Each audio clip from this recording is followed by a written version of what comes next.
We now begin with our first panel discussion, titled The Pivotal Role of Public Employment Services to Boost Older Workers' Employability in an Aging Society.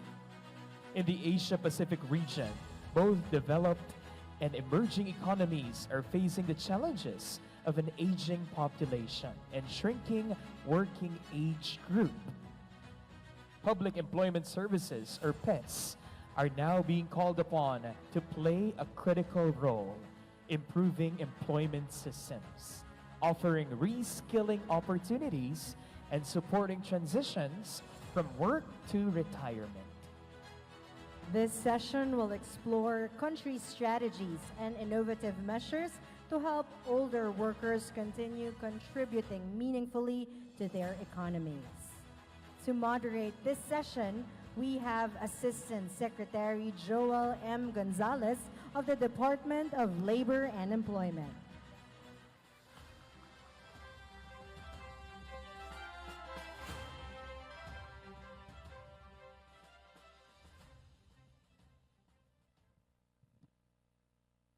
Yeah, this is the first session, and I would like to greet everyone a blessed afternoon. Good afternoon. Across East Asia and the Pacific, we are witnessing a demographic shift of profound scale. Approximately 34 million people will turn 65 each year this decade. This is more than a statistic. It signals that our workforce, our societies, and our economies are reshaping before our eyes. Meanwhile, regional labor force participation is already beginning to slip from 60.9% in 2023 to a projected 60.1% by 2026. And the leading driver of this change is aging. But this is not the story of decline alone. In advanced economies, more than half of people aged 60 to 64 remain employed. And in Japan, 1 in 4 people over 65 continues work, a clear demonstration that longevity and contribution need not be in conflict. For our region, the urgency is clear.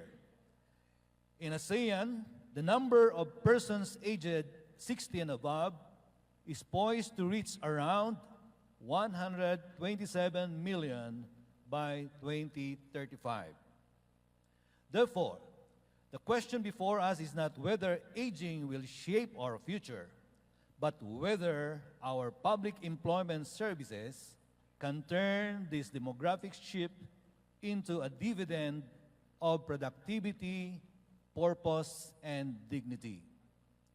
Our theme today, pivotal role of public employment services to boost older workers' employability in an aging society, invites us into a conversation that is deeply human.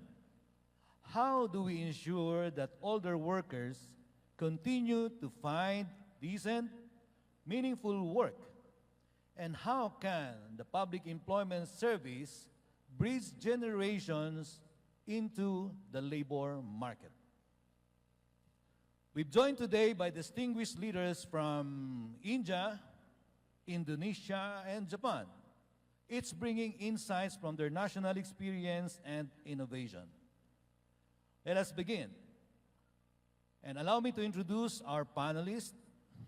But mind you, 2 of our panelists is not physically around, but they will be with us online. They are bringing not only expertise, but lived commitment to employment transformation and social inclusion. From India, we have Director Neha Prakash, Director for Employment of the Indian Administrative Service, and she has facilitated employment for nearly 379,000 people through innovative job fairs and policy interventions across the most populous state of India. A leader in connecting citizens to decent work in the digital and demographic age. From Indonesia, we welcome Ms. Solinda Noor Ramadhanti, Employment Public Service Officer at the Ministry of Manpower. She has been part of the Directorate of Special Labor Placement Development, the directorate that focuses on vulnerable groups, including elderly workers, ensuring no one is left behind as Indonesia navigates its demographic transition. And from Japan, we have him here. And we are honored to have Mr. Ko Yamada, Labor Policy Advisor of the Japan International Cooperation Agency. With vast experience in Japan's Ministry of Labor and the international arena, he has advanced policies for the elderly, persons with disabilities, and women, demonstrating Japan's consistent leadership in lifelong employability and active aging.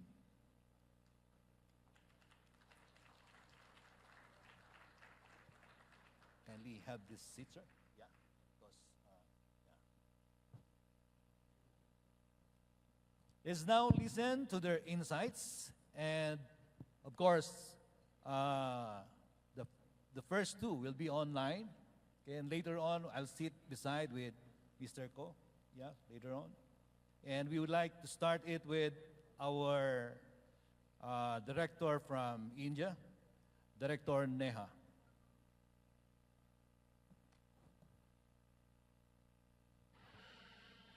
Namaste from India. Good afternoon, everybody. Hi, Amandine. Hi, Minako, Emma. I met Minako for the first time this year at the ITC ILO training in June. And since then, this event has been on the cards for me. Amandine has been kind enough to extend me the invitation to join as a speaker today. I am so thankful to the Department of Labor and Employment, Government of Philippines, for helping me out with the visa formalities. But unfortunately, I could not get the permission and the necessary clearances to come there and witness the grandeur of the WAPES APC 2025 in person.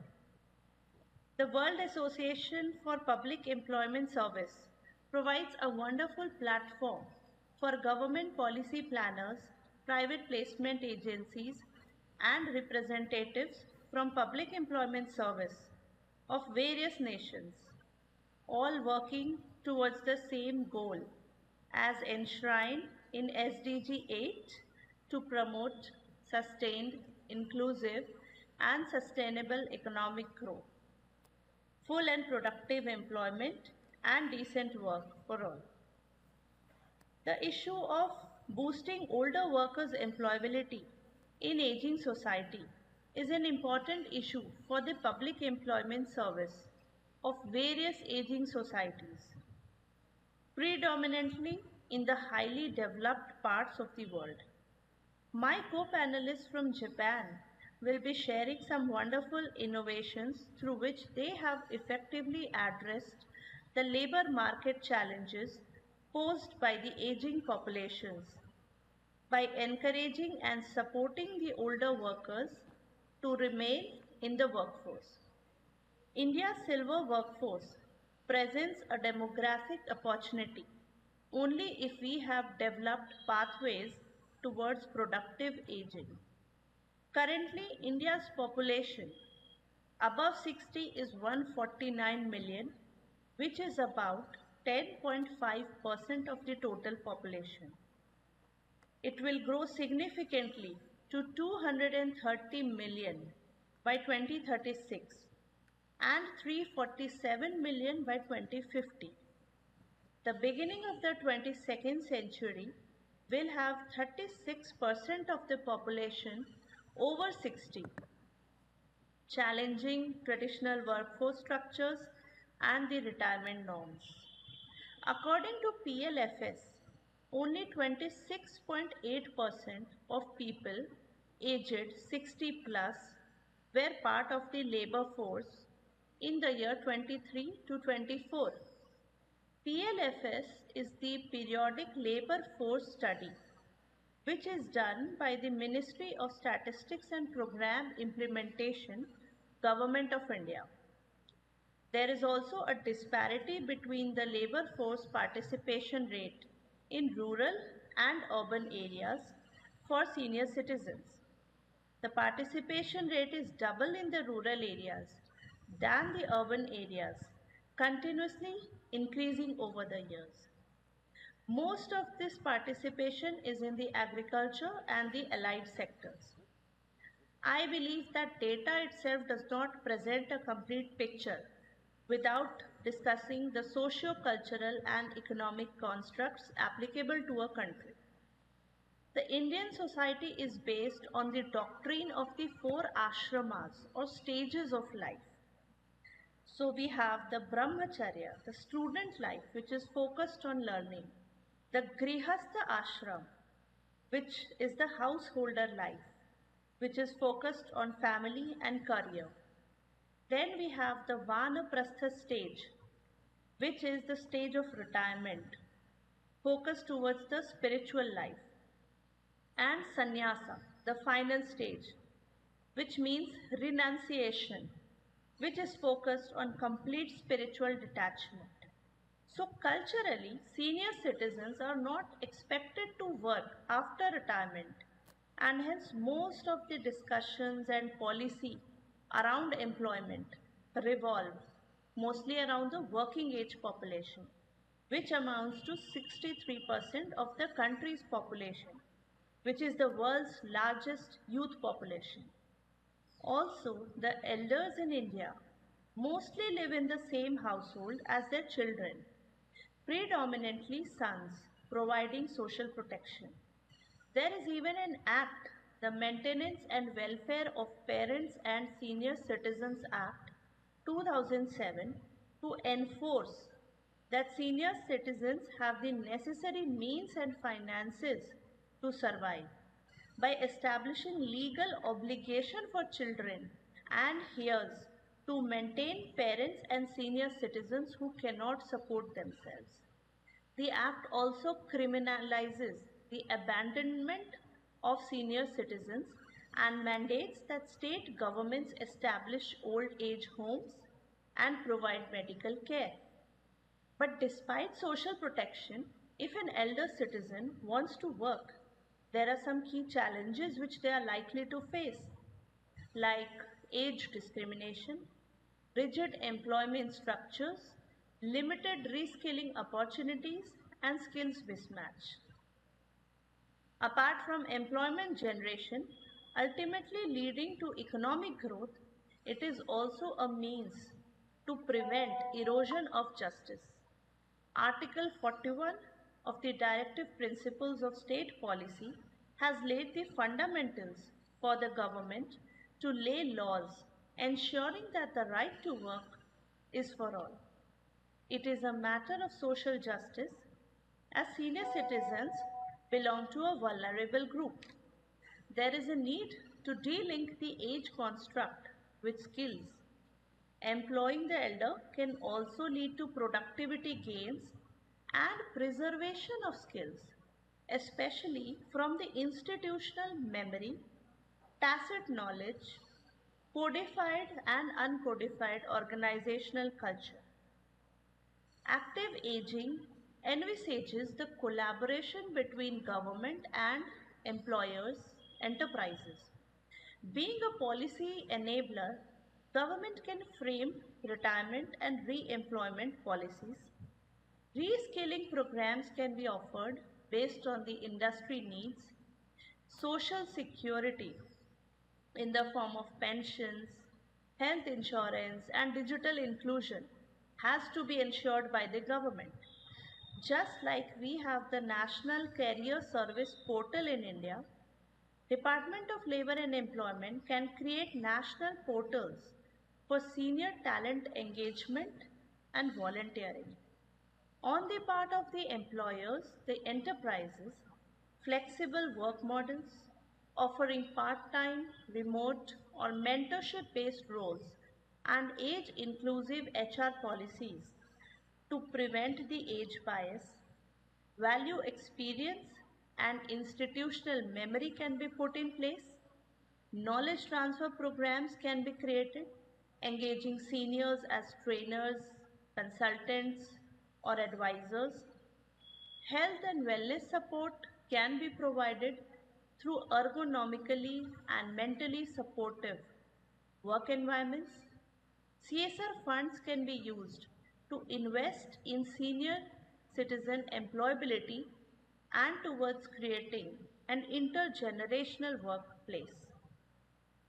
There are typically some sectors in job categories with high potential for engagement with senior citizens, like education, which involves tutoring and mentorship, agriculture, supervision and advisory roles mainly, local services like security and maintenance, tourism and handicrafts, which involves a lot of experience and storytelling, digital micro tasks, quality assurance and inspection, call center or help desk roles adapted for older staff.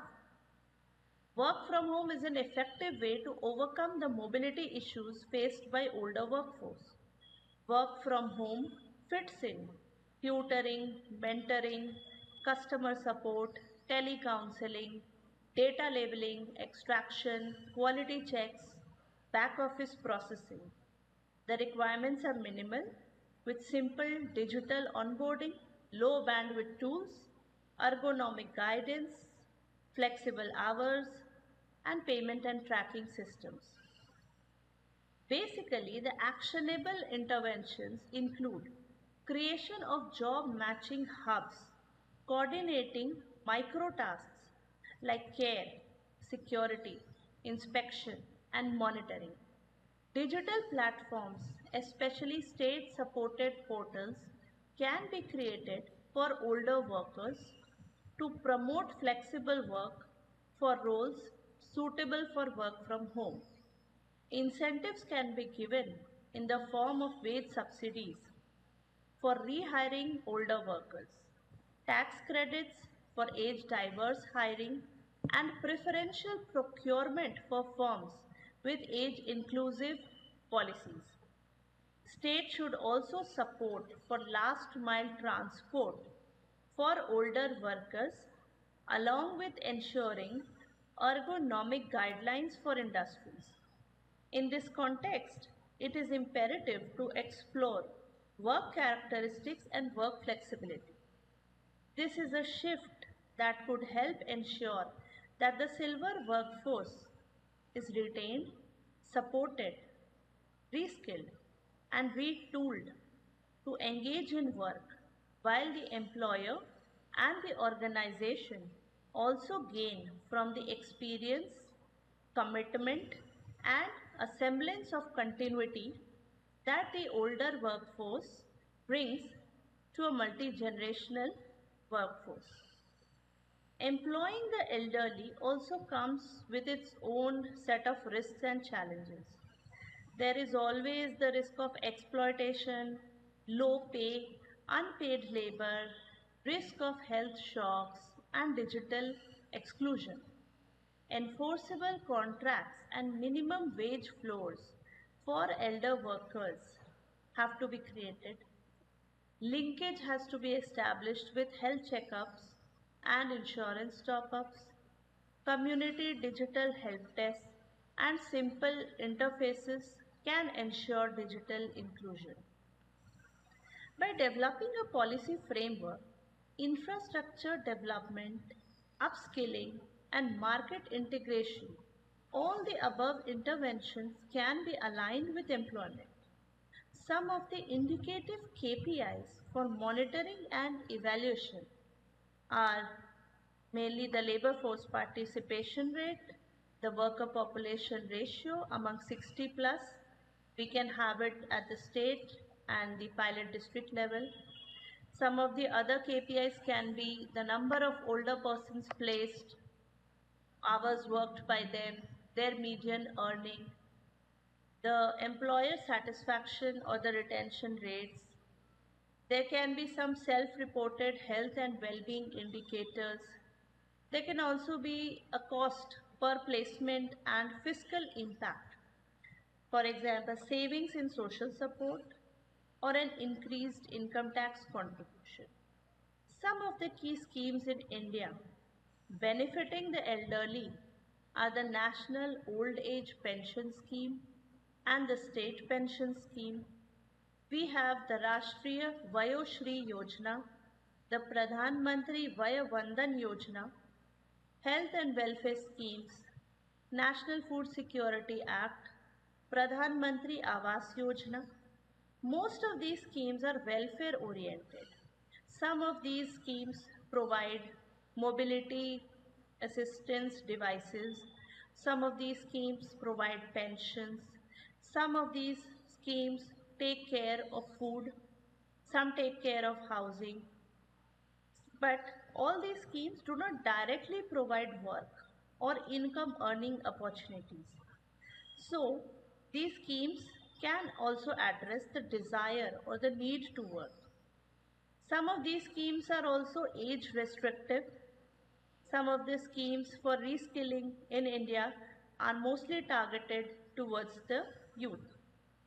To conclude the discussion, there is a strong social protection for senior citizens in India. While many are not expected to work or don't have the need or desire to work, a considerable number of senior citizens can contribute to the economy through their willingness to work.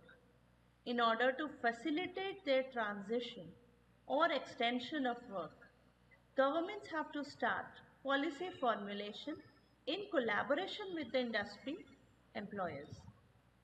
I thank WAPES for providing me this opportunity to present my thoughts on this topic. I'm deeply honored to share some insights from India, and I definitely hope to meet all of you in person someday. Thank you. Thank you. Thank you so much, Director Prakas. If I, anyway, I have a lineup question for her, but what I can discern from her presentation is that they have an innovation on employment facilitation. In fact, my question is about the challenge and how they respond to the challenge of bridging the demographic gaps between the aging population and those who are working or those who are not yet working. And in fact, she mentioned, if you can hear that, I can hear that she mentioned that they have these job matching hubs, and the reskilling and the flexible contracts is being adopted. And also they have a social protection plus. And in fact, my question is that what are these upskilling and retaining older workers in both formal and informal? But you know why I am telling you about this question, because she will not answer my question anymore, okay? But I would like to just to share what I got from her message. Anyway, let's proceed to the another presenter.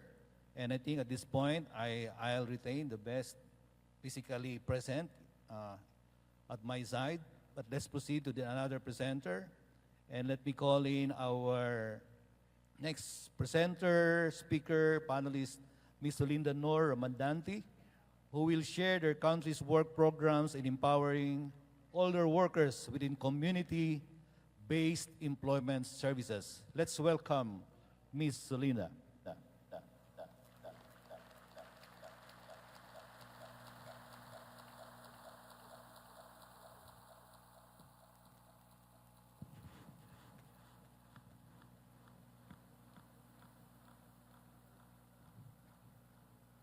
He's in mute.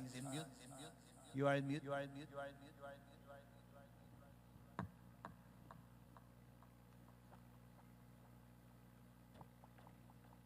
Hello?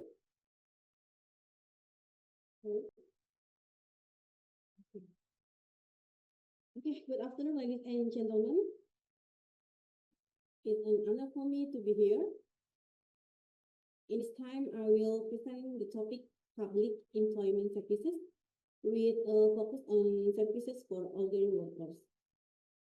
First of all, allow me to introduce myself. My name is Sulinda Nurahmadanti, Employment Officer from the Directorate of Special Employment Placement Ministry of Manpower of the Republic of Indonesia. For your information, this directorate was newly established in February 2025 and is responsible for managing employment services for persons with disabilities, older workers, vulnerable youth, and women at risk. And then, second slide. Definition. In this slide, I would like to present the definition of aging population, elderly people, potential elderly, and workforce. Aging population. According to the World Health Organization, the term aging population is demographic phenomenon in which the number and percentage of elderly people at 60 and over increases, while the percentage of young people at 15 and under decreases. And then elderly people, based on Indonesia law number 13 of 1998, concerning the welfare of the elderly, an elderly person is someone who has reached the age of 60 years and above, can be divided into two categories, potential and non-potential elderly people. These potential elderly people are under the responsibility of the Ministry of Manpower. Potential elderly are elderly people who are still capable of working and or doing activities that can produce goods and or services, and then potential elderly have the right to obtain employment services by providing opportunities for them to utilize their knowledge, expertise, abilities, skill, and experience. And then the last workforce, according to Indonesian law number 13 of 2003 concerning manpower, a worker is any person capable of performing work to produce goods or services, either to meet their own needs or to serve the community. And then, next slide. Demographic of the elderly in Indonesia 20 and 24, the structure of global population, including Indonesia, is moving toward an aging process, marked by an increase the number and proportion of the elderly population. This graphic presents a comparison of elderly population growth from 20 and 21 to 20 and 55. In 20 and 21, the percentage of elderly people was 10.81%. This number indicates that Indonesia has entered an aging population, as the percentage has exceeded 10%. And then in 2024, the percentage of elderly people has reached 12%, or approximately 22.4 million people. And then by 2045, the elderly population is projected to reach 65.82 million, or 20.31% of the total population. The elderly dependency ratio is increasing, reaching 70.76 in 20 and 24, up from 15.16 in 20 and 20. This indicates that the increasing number of elderly people will increase the economic burden on the productive age population. And then 53.91% of elderly people are head of household. Unfortunately, they are still responsible for the psychological and economic well-being of their household. And then the poverty rate for the elderly is the highest of 9.95%, exceeding the national poverty rate of 8.57%. It also recorded that a total of 12.8 million elderly people are poor and vulnerable. The increase in the elderly population is inevitable given the abundance of productive age people in Indonesia, the first demographic bonus. But the productive one will also become senior in the coming years. The aging population phenomenon could become a second demographic virus in Indonesia, a condition where the proportion of elderly population increases.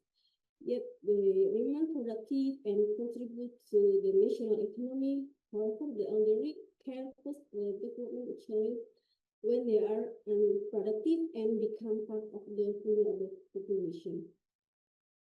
In the next slide, the reality of the elderly workforce. In 20 and 24, the number of employed elderly people with 55.32%. This shows that more than half of the elderly are still working. Of the employed elderly, 84.75% work in informal, and then 75.21% work as full-time workers, and 20.69% of elderly workers work more than 48 hours a week. The average income of elderly workers is only 2,700 million rupees per month, but below the minimum wage set by the government. And then only 5.01% of the elderly receive regular pension income. A relative small proportion of the elderly, around 34.36%, have financial protection in the form of saving in financial institution. The level of elderly workforce participation is quite high, but we must look at the welfare of these working elderly, because based on the data above, many elderly people still work in the informal sector with excessive working and with excessive working hours and low wages. Next slide. Motive and benefit for working for the elderly. There are 5 motives. First, financial necessity, pension gap, economic pressure, physical and mental strain, and then the last is self-esteem. Next slide. Benefit. There are 4 benefit to company. First, knowledge transfer, specific expertise, and then more ethic and loyalty, and then the last is business needs. Next slide, please. Next slide. Barriers and challenges. Ladies and gentlemen, there are 3 challenges faced in the placement and employment of elderly workers in the workforce.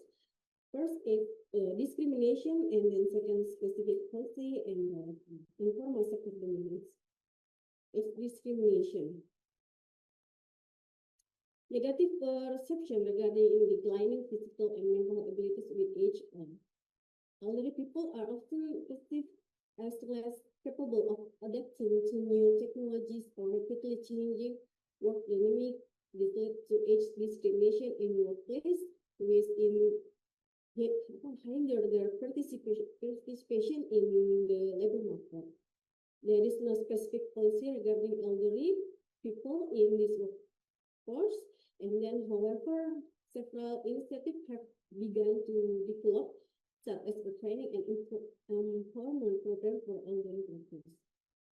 These policies include employment, flexible working, and incentive for companies that employ elderly workers, is clear implementing regulation on social security and welfare for elderly people who are still productive in the world of work and protection from age discrimination. And third, the last challenge is the placement of elderly people in the formal workplace. So that elderly people are still predominantly placed in the informal sector, where protection is minimal and wages low. Next slide. The strategies of Indonesia government. Indonesia implements scheme placement and empowerment. Employment placement services for elderly people are carried through the provision of labor market information, job counseling, job guidance, and job matching. In addition, assistance is provided to potential elderly in accessing the Ministry of Manpower digital platform, Siap Kerja, and then the employment process includes job training and entrepreneurship. Next slide, please. I think this is not my final presentation, but it's okay. Okay. Okay, I want to share a labor market information system, but there is no in my presentation. The Indonesian government has a digital ecosystem for employment placement and training, the Siap Kerja. This platform connects job seekers with employer efficiently and inclusively. Siap Kerja has four executive main features: for Skill Hub and Verti Hub, Career Hub, and Business Hub. These four features are designed to provide end-to-end services from skill development to job placement or self-employment development. And program, the Indonesian government has implemented six programs. First, awareness video. Second, inclusive policy. Third, policy and formulation. Fourth, elderly workforce database. And fifth, partnership network. And fifth, service integration.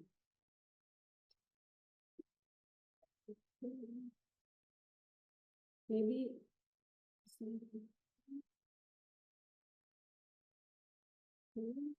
the last slide is in conclusion. From challenge to opportunity, there is a need for dissemination of information about potential other workers to raise public awareness, strengthening policies and regulation on the empowerment of potential other workers, and structuring network and partnership. And through all this effort, it's hope that Indonesia aging population will no longer be seen as problem, but rather as potential that can be optimized to create elderly workers with more independent, prosperous, capable, and inclusive. Okay, that's all for me. Thank you for your attention.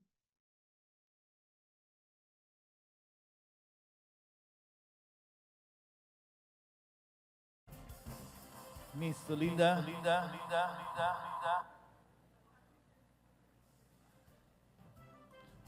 I went downstairs to see her presentation. And thank you so much for that presentation. In fact, if I may, Ms. Linda's community-based PES is, I would say, impressive. How the aging population were exclusively still embedded in the community. And in fact, my notes tells me that among their strategies is to transform this aging group into an asset. Asset meaning they're still part of it, of the employment group, making them, reframing the aging population as assets, creating independent, capable, and inclusive. And they have also corporate partnership, hiring older workers to serve customers, and even tying up with other government agencies. And I think that inclusive policy helps the nation to maintain and those elderly workers be still part of their employment or in their workforce. Although I noted also that around 55.32% of the elderly group are employed, and the rest are employed informally and even receiving below the minimum wage. But again, the transformative society catch my attention that these community-based employment services had made something transformative to their employment program. And now, here, sitting with me side by side, okay, I think, may we call on my partner here, Mr. Ko of Japan, to please present his piece for this afternoon. Let's welcome Mr. Yamada.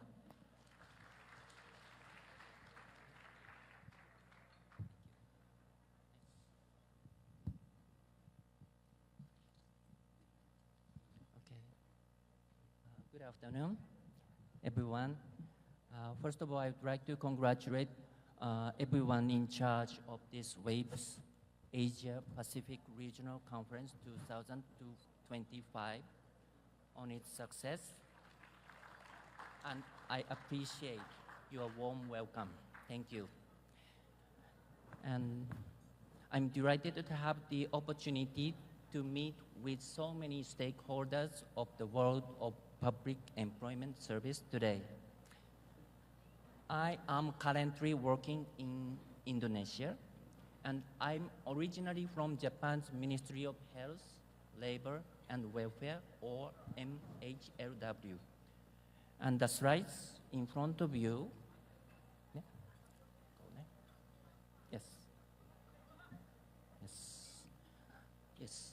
The slide in front of you from page 6 in this presentation have been prepared by my colleagues at the ministry in Tokyo and contain a lot of valuable information in detail. But how can I say, my presentation time is in about 15 minutes, so I will explain the key points. So please refer to the slides for further details later.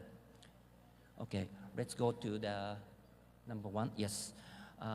Our Asia-Pacific region is diverse, but with economic development, advances in public health and medical technology have enriched lives and accelerated aging.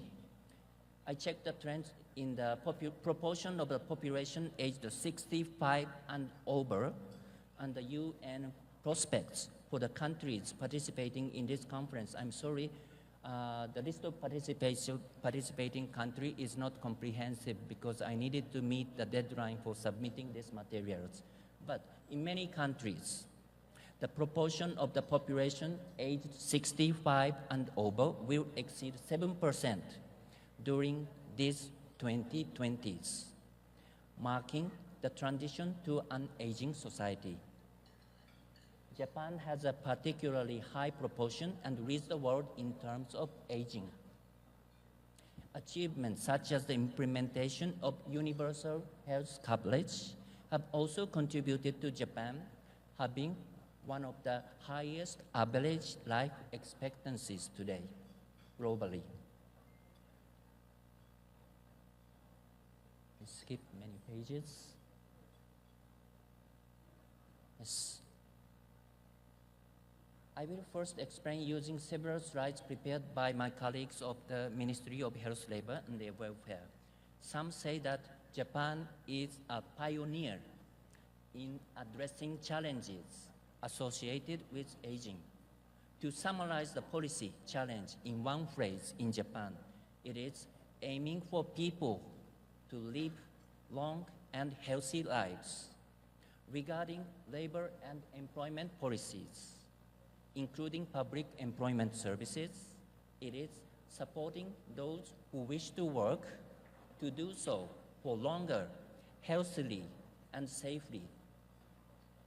As this slide confirms, a key characteristic of Japan's elderly population is their high willingness to work.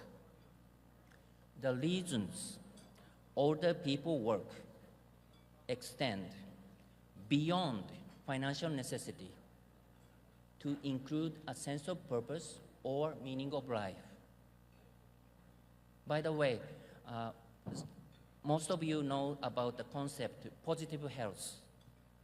This idea assesses life fulfillment based on bodily functions, mental well-being, daily functioning, quality of life, meaningfulness, and participation. For many workers, work holds meaning beyond merely earning a monetary reward.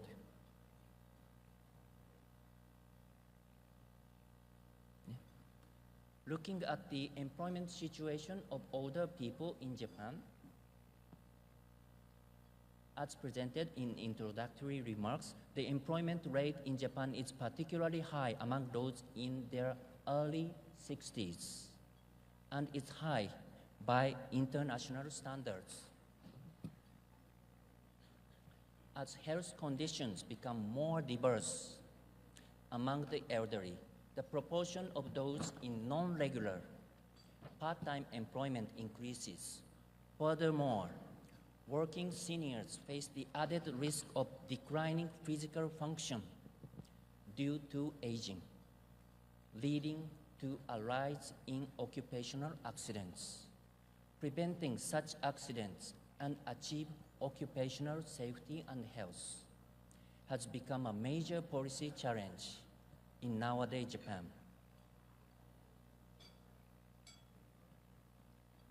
Next, I explain Japan's policies to promote employment for older workers.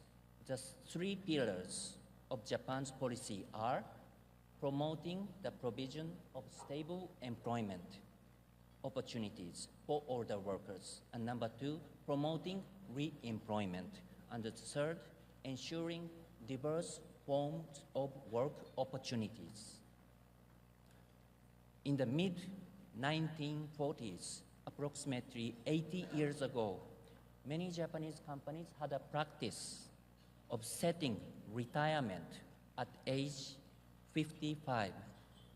Subsequently, as the public pension system was strengthened and expanded, support was provided for people to work until the milestones of 60 and then 65 years of age.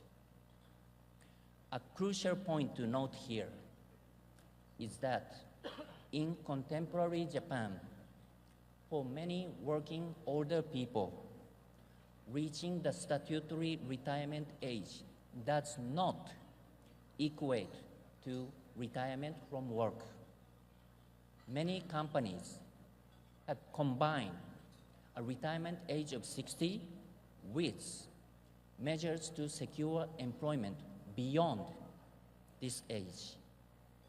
Now, companies are subject to an obligation to implement measures to secure employment for older workers up to age 65 and a duty to make efforts to secure work up to age 70. This approach combines guidance with support to companies.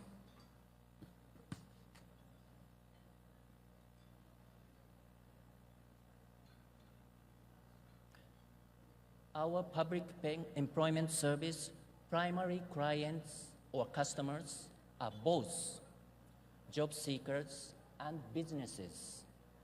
Japan's public employment service, known as Hello Work, provides guidance and support to businesses regarding the measures for securing employment for older workers I explained earlier. In addition, the independent administrative agency named JEED, or Japan Organization for Employment of the Elderly, Persons with Disabilities and Job Seekers, also offers support to employers, including subsidies, which are available as support aimed at enabling employees to work beyond 65 up to 70 years of age. Furthermore, October is Elderly Employment Support Month, during which awareness-raising activities are conducted, such as the publication of best practices in devising personnel and pay systems to heighten momentum for promoting the employment of older workers.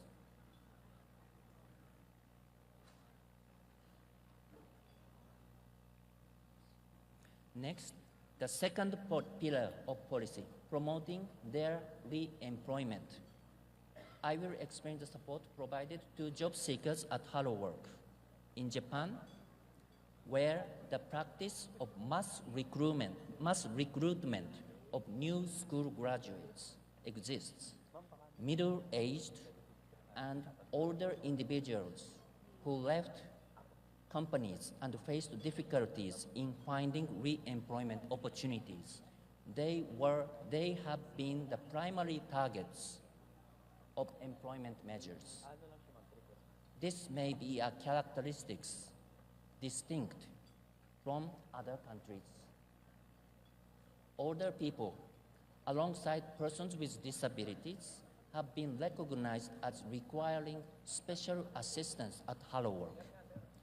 And currently, taking into account that the policy target has shifted towards employment beyond the age of 65, the life employment assistance counter shown on this slide have been established at 300 Hello Work offices nationwide, providing team-based support, including employment and life counseling, and developing job opportunities to support lifelong active work. In addition, support desks for middle-aged and older people approaching old age have also been set up, and a website supporting their active participation has been launched. The third pillar of policy is ensuring diverse forms of employment opportunities for older workers.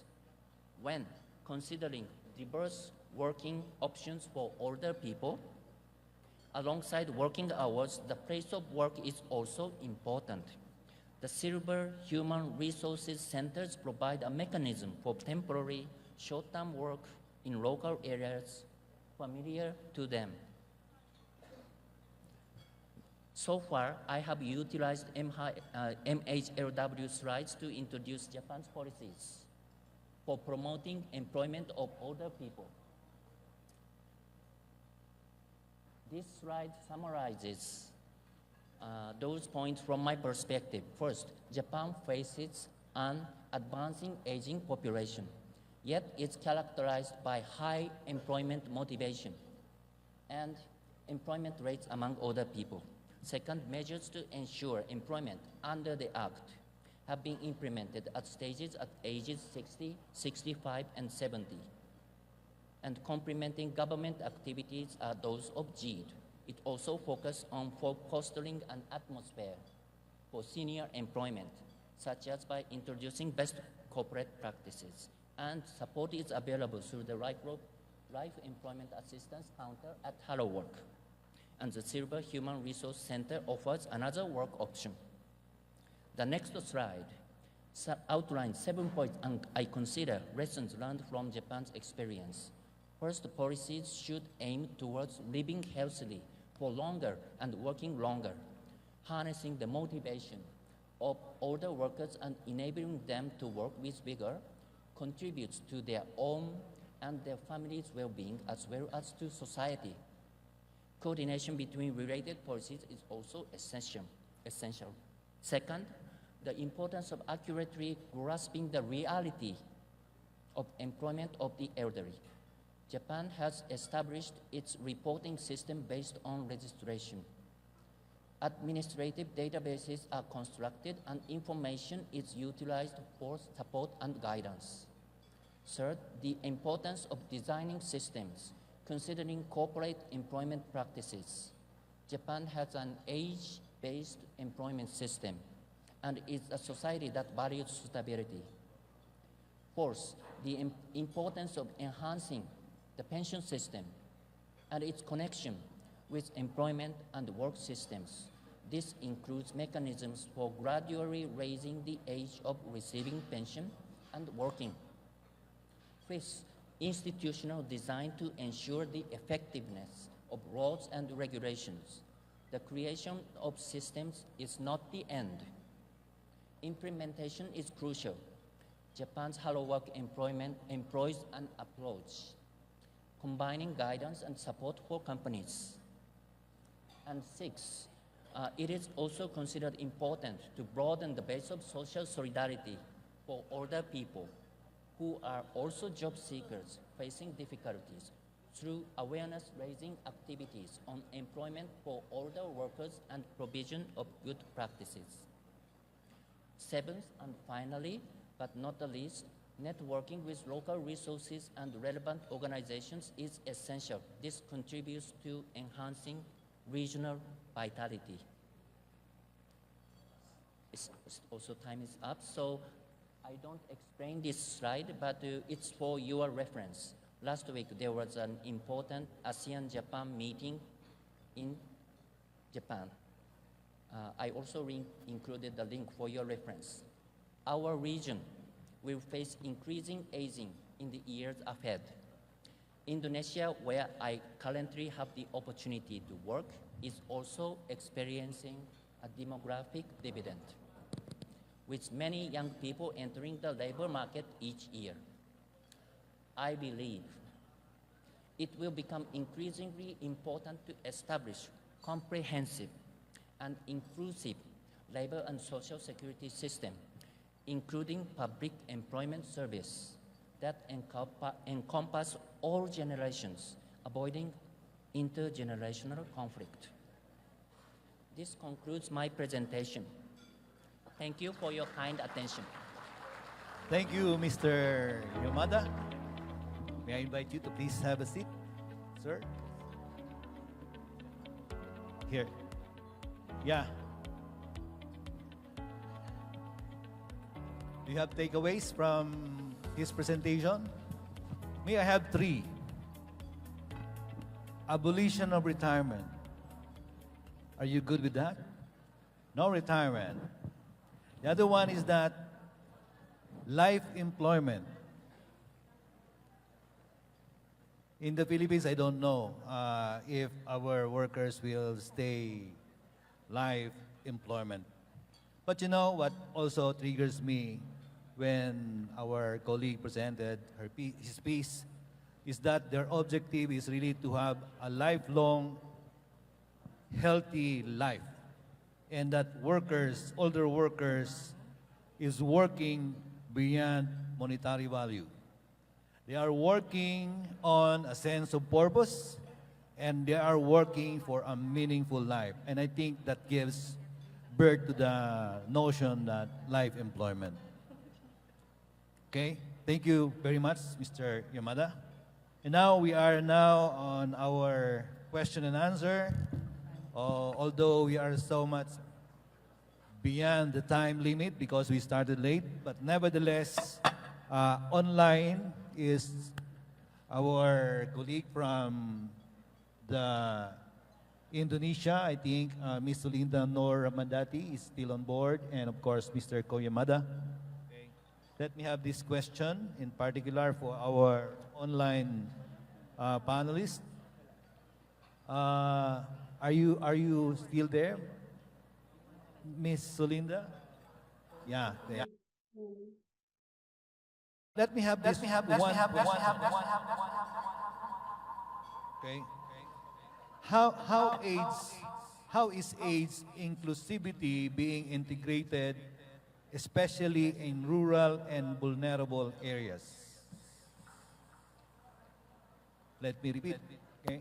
How is AIDS exclusivity being integrated, especially in rural and vulnerable areas, based on your community-based public employment service? Okay.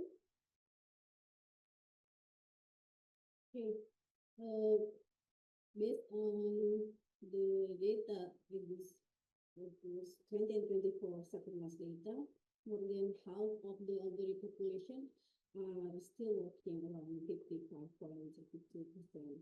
And then in rural area, 65.24% of older person remain employed. It is still higher than that this in urban area, we stand at 48.55%. Then once elderly individuals are in rural area in the agricultural sector, and then while in urban area are predominantly in the service and manufacturing sector. Indonesia has begun integrated inclusive employment with community-based public employment practices by aligning national politics with implementation mechanism under the Ministry of Employment. Of course, practice inclusive access, local collaboration, and skill revitalization for older workers, especially in rural areas. Like first, through the Balai Latihan Kerja Komunitas, BLK Komunitas, support local training center, and employment services that are responsive to community needs. And second, in rural area where informal employment is community-based press initiative collaborate with village government, corporation, and local enterprises to promote a friendly workplace and micro entrepreneurship. Kemnaker, Ministry of Manpower also integrate digital inclusion into its strategy by promoting simple digital platform that allow all the workers to access job information, siap kerja, and participate in local labor market network. With this mission, Indonesia community-based public employment services is importing into a more inclusive, localized, and integrated employment ecosystem, ensuring that older persons are not only supported as beneficiary but also empowered as contributor to rural economic growth.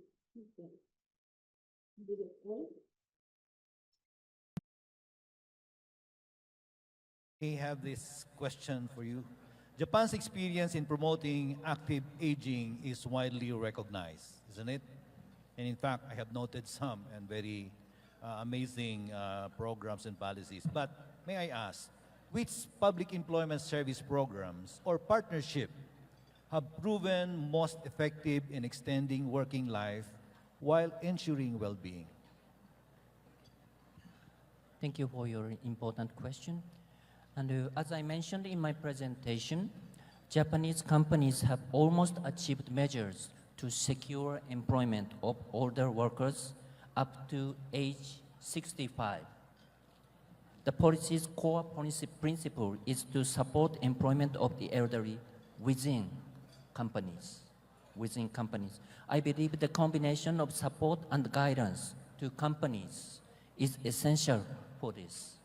Furthermore, Japan's hard work while establishing one-stop service to address users' diverse needs have also seen good performance at life employment assistance counters, which I explained, which are especially supporting the employment of elderly as a team. So it depends on countries, but how to better combine general support with targeted, specialized support is I think, an important perspective. So and it depends. Is the company really care for the elderly workers? Yes, and one of the important mission of public employment service is to support companies, to let them continue hiring and securing elderly people. Because a lot of elderly people have many experience in that company and have expertise in that field. Thank you so much. I think let me have this final question.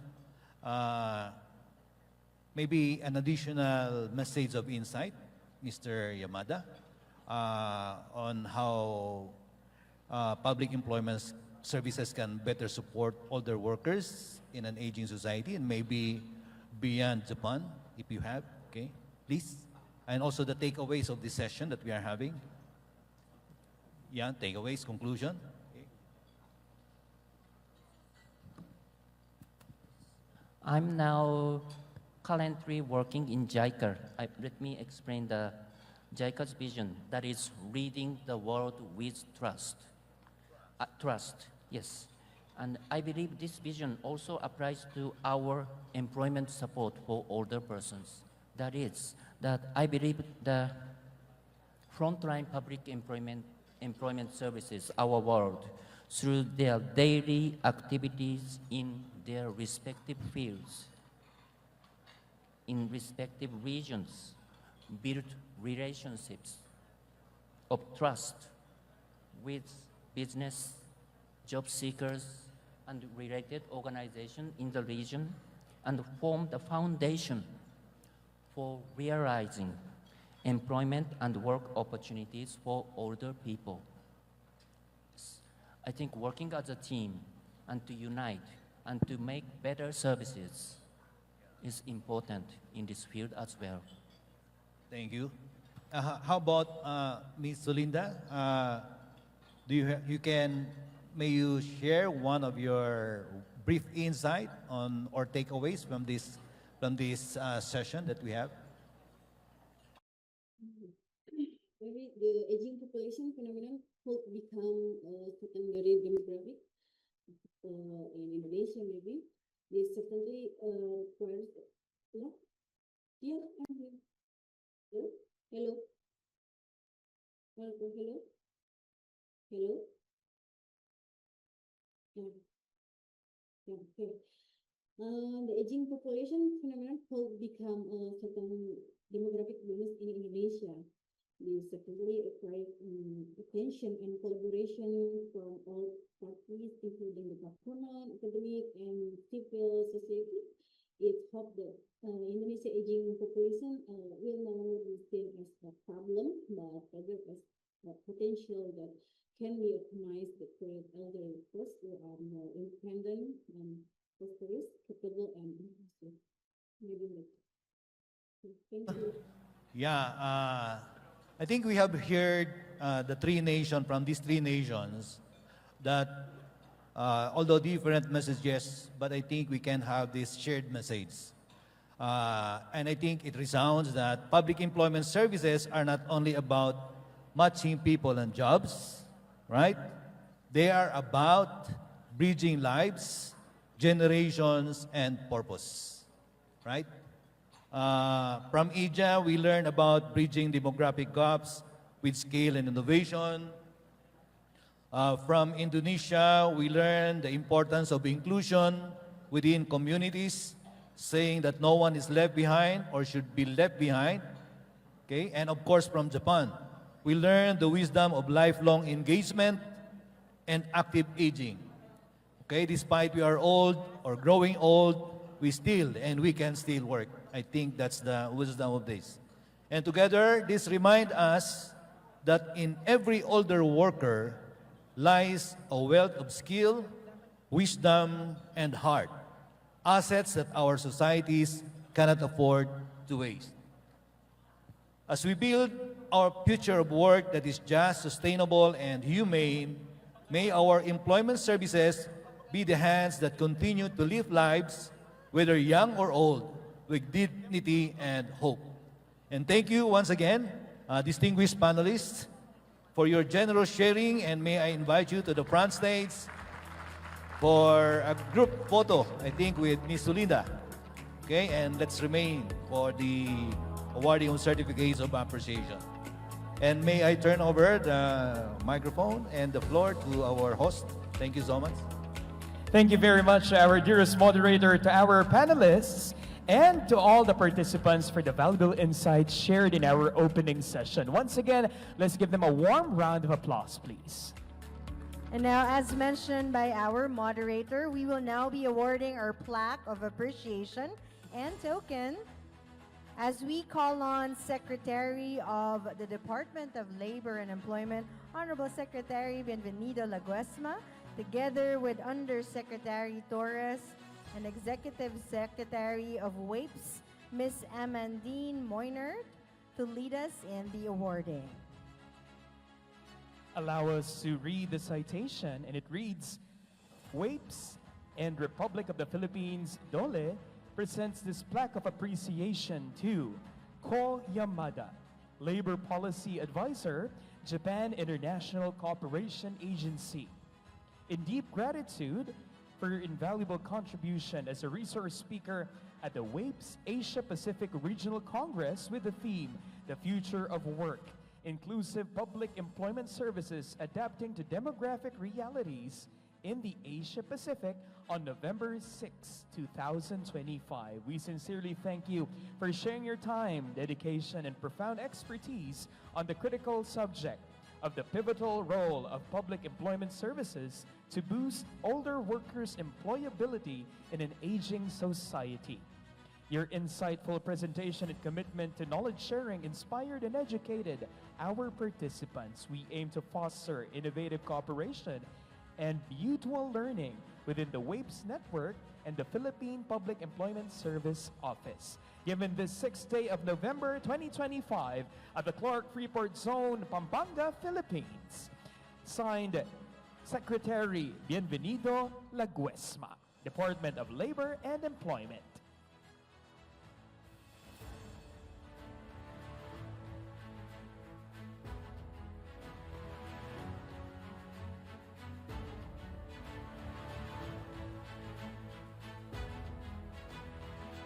We likewise award the plaque of appreciation to our dear moderator, Mr. Joel M. Gonzalez, Assistant Secretary of Department of Labor and Employment, in deep gratitude for your invaluable contribution as moderator at the WAPES Asia Pacific Regional Congress with the theme, The Future of Work, Inclusive Public Employment Service Adapting to Demographic Realities in the Asia Pacific on November 6 to 7, 2025. Your effective moderation, insightful guidance, and professionalism significantly contributed to the success of the conference and to the meaningful exchange of ideas among participants. Your dedication and commitment are deeply appreciated. We will be giving this, of course, on this very day, the 6th of November 2025 at Clark Freeport Zone, Pampanga, Philippines. Signed, Secretary of Department of Labor and Employment, Bienvenido Laguesma. Once again, thank you and congratulations once again to our distinguished moderator and our panelists here and online for sharing their expertise and perspectives right here in this opening discussion.